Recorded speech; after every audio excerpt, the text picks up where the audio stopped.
Good evening. I'm Heidi. I'm the owner of Future Catalyst. We're an organisation that helps organisations to become fit for the future. And today we want to talk to you about leading transformation at times of significant complexity. We're going to talk a little bit about why the rate of change is so high. And I'm going to use a little metaphor to explain that how to align your organizational governance, your organizational design, your culture, how to align it with the environment that is so complex. When I speak to people at all levels of the organization, I hear a lot of people say, we're running on empty, we have no energy left, we've got no time left, we've got very little time to plan, we have very little time to connect with one another, and a lot of people are in busyness mode, really, and understandably so. You know, there's pressures coming from all over the place, and people feel they need to respond to those pressures, because if they don't, then they will fall behind, and that is the reality that a lot of people are working through in organisations at the moment, and I recognise that from when I was working in a local public sector. The pressures are enormous, and actually are leading to people's batteries just being completely depleted. The danger with that is that if people don't have time to think, or they don't have time to plan, what happens is that they may just have enough time for a plan A and have no time for a plan B, i.e. a contingency plan. And what happens if plan A doesn't work out? They find themselves in very deep water. Today I'm going to talk about how to readjust your business models, how to look at the world through the eyes of a metaphor, and how that can actually help you unlock the possibilities that could be endless for you if you looked at it from a very different angle. A lot of leaders feel that they're responsible for what's happening to organizations, and hold a lot of power in changing organizations, but actually the endless possibilities actually come from the people that you are working with, and it's how you get that potential, how you unlock that potential of the workforce. So what's happening with the rate of change? I'm sure it won't come as a surprise to you to hear that the rate of change has gone through the roof. We have come from a period which has been quite calm waters. People could plan ahead 5-6 years without a problem. Everybody knew where we were going. The seas were calm. There was no obstacles on the horizon, and we could just make our way across the sea without having too many worries, and with a strategic plan that could take us forward without any problems whatsoever. But the world has changed. The world has changed significantly, and part of that reason is obviously technology. Since the 80s, the rate of technology change has just, quadrupled, if not more. And then obviously also we have had in 2007 the recession, which now means that there's a lot less money in the economy, which adds a lot of complexity to how we achieve the same outcomes with a lot less resources and a lot less money and a lot less people in the system. So as you can see from the little graph, we've gone from calm waters and we've hit this complexity, and really it is so important for your organizations to align every single bit of the organization to this new scenario, because as you can see here, there is you can make a choice. You can choose to choose to say, well, we don't have time, we'll keep doing what we're doing, and you may find yourself following the light blue arrow downwards and actually setting yourself and your organisation up to fail, or you can choose to do something different and choose to improve your ability to respond to the current environment, which is what I will talk to you about in the form of a metaphor.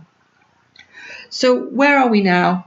Well, sorry, just wanted to stop at the quote. Gary Gamble says the organisations that will survive the future will be those that are capable of actually putting up, to keep up with that change, which kind of makes sense.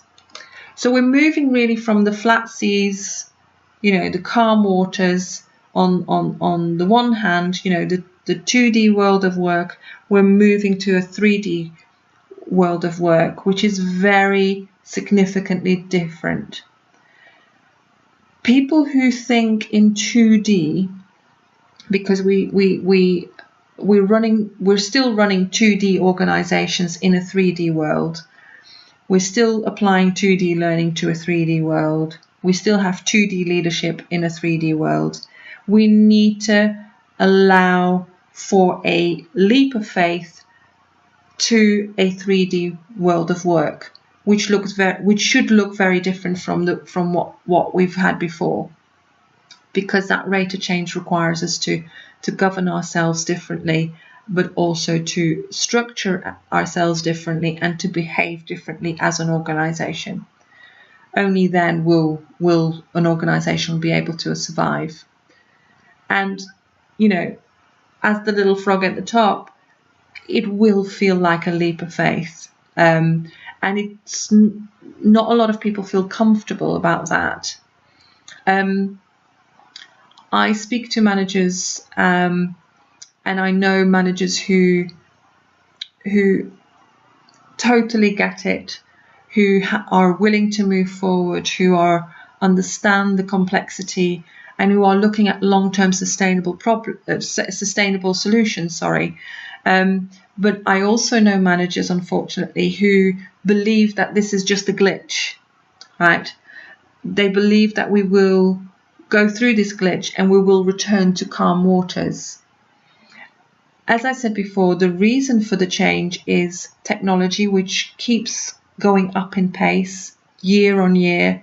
It's difficult to keep up to date with the latest technology as an individual, let alone for an organisation to keep up to speed with technology. And as for the financial situations, as much as the politicians say that we're through the worst and we're on the way up, we have to learn lessons from the rest of Europe and say, well, actually, there is still the potential for things to get worse, and we need to be prepared for that. So the combination of technology never, ever, ever taking us back to the 2D world we've come from, and the acknowledgement that actually finances are still, the financial world still has a big question mark above it. We can't pretend that this is a glitch.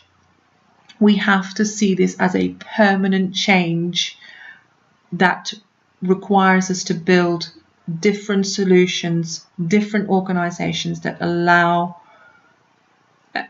that are able to survive this very complex world, which will remain complex.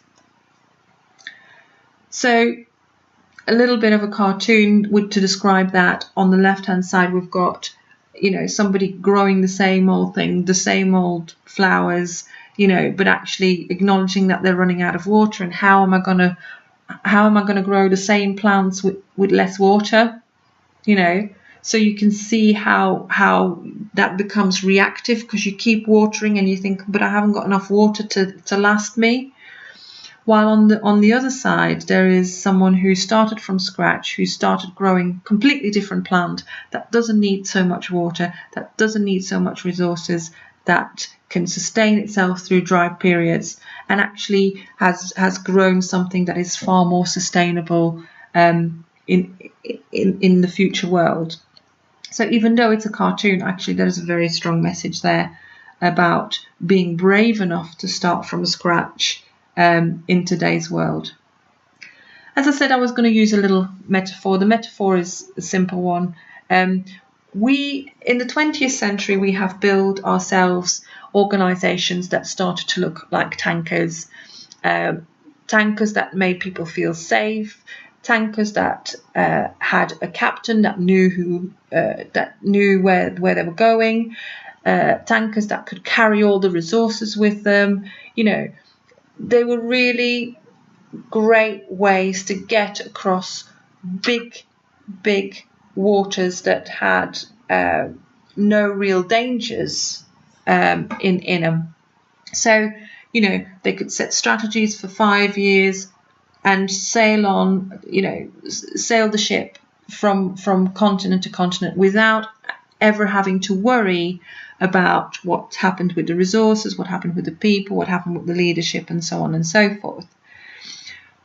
So as a leader or as a member of staff, you are part of something big. You are part of this organisation.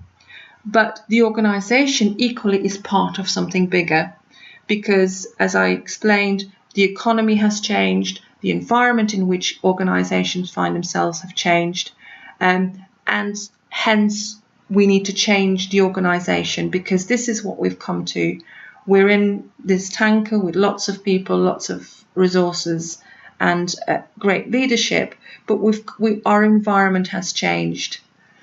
The ship has gone through probably a couple of iceberg fields that they could manoeuvre around, but this iceberg field you can't get round, and you have to make changes, significant changes, to get through it.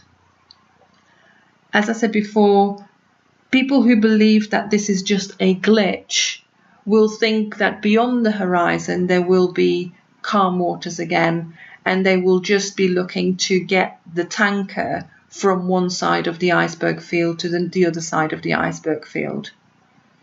The truth of the matter is that this complexity is not going to go away. The rate of change is going to continue to create the same complexity going forward, meaning that actually beyond the horizon, the landscape may stay exactly as it is here, or it may get worse. And that's the landscape we have to prepare ourselves for. So people who think this is a glitch will not change the ship. They will just carry on trying to get through the iceberg field in the hope that things will get back to normal, while the people who live in the new world of work understand that the complexity will carry on. It won't change. It will continue. The rate of change will continue to create complexity, and we need to create simplicity within the business models, within the governance models of our organizations, in order to survive some of these environments. If we think this is just a glitch, what we will do is we'll get people into lifeboats. We'll go, well, we'll every lifeboat can get through the field, and then we can regroup the other side. We can have the same people, same resources, the same captain, and we'll just carry on sailing as we have done before. The bad thing is those are very poor decisions, because what you're creating is the reactivity that we're seeing today. People are carrying around bureaucracy. People are getting stressed because the boats are being weighed down, and you still have to get through this iceberg field, and people are nervous and anxious, and people might start to disengage, and people might start to feel horrible. And we're creating environments, we're creating situations wherein we expect people to put up with bureaucracy and being weighed down when they're struggling with the environment and when they're struggling to get through the iceberg field. And we get the scenario of, where you're literally doing more with a lot less, and it's taking its toll on people's energy levels and people's well-being. There are the few people who say, you know what, I don't want this. I don't want this to affect my health. I don't want this to affect my well-being. And there are people who actually choose to go it alone.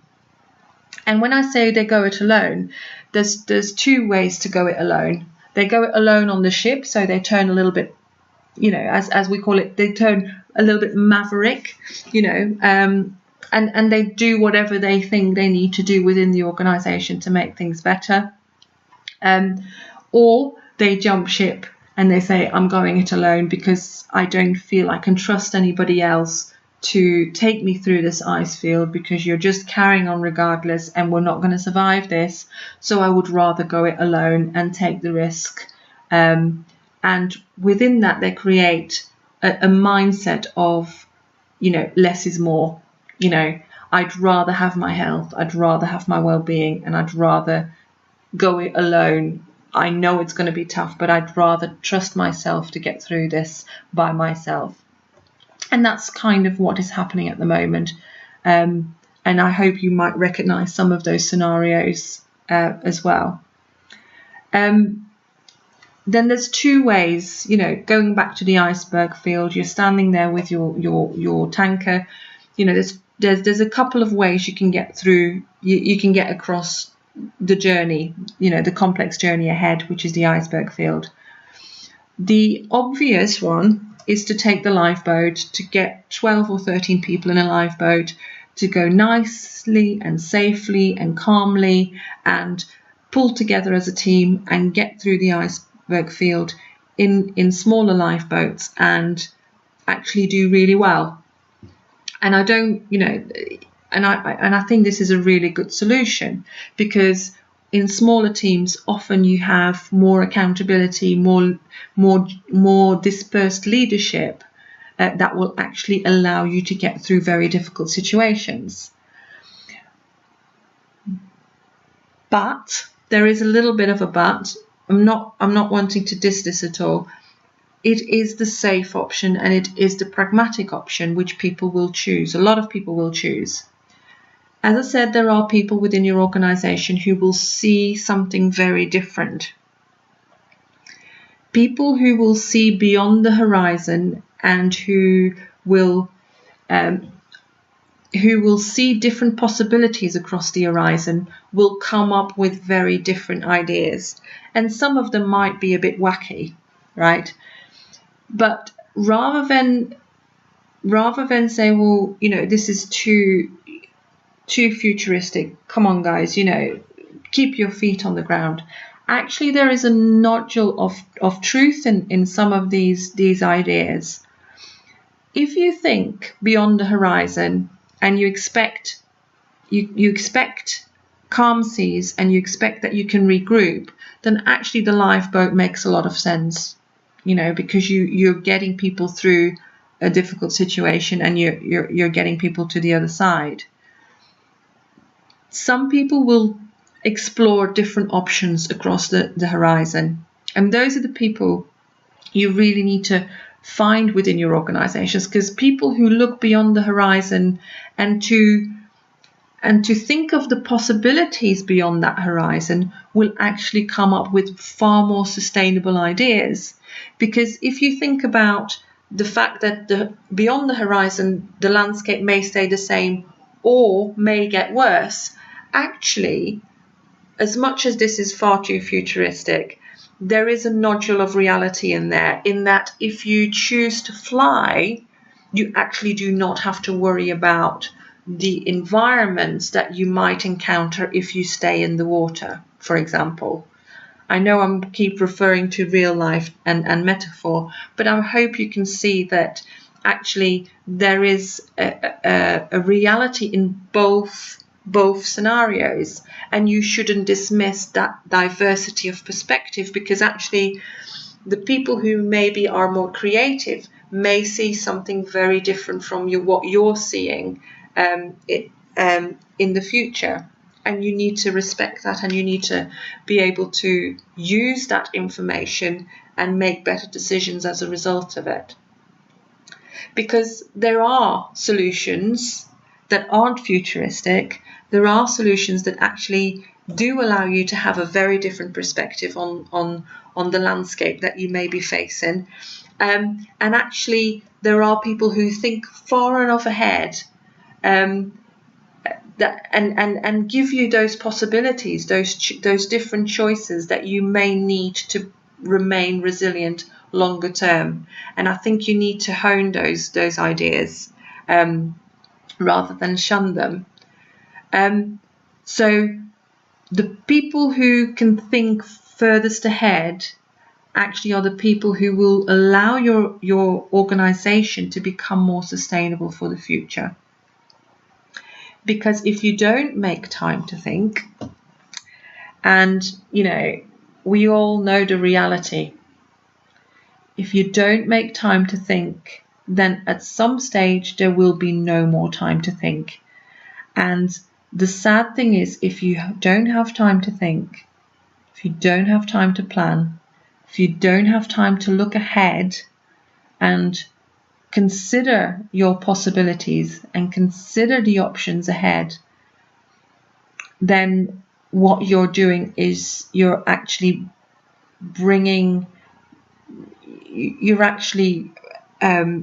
making sure that your organization will head in the wrong direction.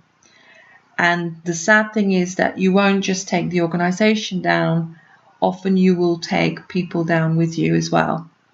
And that's not fair, So if you are an organization that finds themselves in a situation where you're doing more with less, your energy is running on empty, you're struggling to find a way to look at your organization with different eyes, then please do get in touch with me, because I would be more than happy to help you set a journey for yourself that actually will mean that people and organizations can survive the future, and that they can become stronger and thrive, and that we can safeguard people and organizations for the future.